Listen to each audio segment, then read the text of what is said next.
আজকে যে মানুষটার জন্য আপনি পাগল, যাকে ছাড়া আপনি বাঁচতে পারছেন না, যাকে ছাড়া আপনি নিঃশ্বাস নিতে পারছেন না, যাকে ছাড়া আপনার দম বন্ধ হয়ে যাচ্ছে, তারপরেও সেই মানুষটা আপনাকে পাত্তা দিচ্ছে না, সেই মানুষটা আপনার দিকে একবার ঘুরেও তাকাচ্ছে না, সেই মানুষটা আপনাকে তুচ্ছ তাচ্ছিল্য করছে, সেই মানুষটা আপনাকে মানুষই মনে করছে না, আপনার ফিলিংসের তার কাছে একটুকু দাম নেই, সে আপনাকে বোঝেও না বা বোঝার চেষ্টাও করে না। একটু অপেক্ষা করুন, একটু ধৈর্য ধারণ করুন। মানুষ পারে না এমন কোনো জিনিস নেই। কোনো মানুষ যদি কোনো কিছু ভুলতে চায় তাহলে আল্লাহ তাআলা তাকে ভোলার তৌফিক দান করেন। কোনো ব্যক্তি যদি কোনো বিষয়ে ধৈর্য ধারণ করতে চায় তাহলে আল্লাহ তাআলা তাকে ধৈর্য বাড়িয়ে দেন। আপনি তাকে ভোলার চেষ্টা করুন, আপনি ধৈর্য ধারণ করার চেষ্টা করুন। একটা সময় এমন আসবে সেই ব্যক্তি যদি আপনার সামনে দিনরাত 24 ঘন্টা থাকে তারপরে আপনার মধ্যে কোনো অনুভূতি কাজ করবে না। আল্লাহ তাআলা আপনার মন থেকে তাকে চিরজীবনের জন্য ভুলিয়ে দেবেন এবং আপনার মনের মধ্যে তার জন্য কোনো অনুভূতি রাখবেন না। যদি আপনি ধৈর্য ধারণ করার চেষ্টা করেন তবেই আল্লাহ তাআলা আপনার মনের মধ্যে আরও বেশি ধৈর্য ধারণ করার তৌফিক দিবেন, শক্তি দেবেন। কিন্তু আপনি যদি মনে করেন যে আপনি তাকে ছাড়া বাঁচবেন না,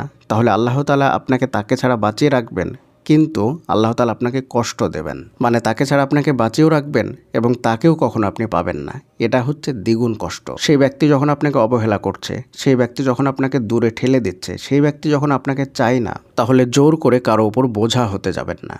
কারণ বোঝা হয়ে থাকা পৃথিবীর মধ্যে সবচাইতে নিকৃষ্ট খারাপ কাজ। সবসময় মনে করবেন যে তাকে ছাড়া আপনি বেঁচে থাকবেন এবং সবচাইতে ভালোভাবে বেঁচে থাকবেন। আর সবসময় আল্লাহর কাছে দোয়া করবেন যে আল্লাহ কারো মুখাপেক্ষী বানাবেন আমাকে।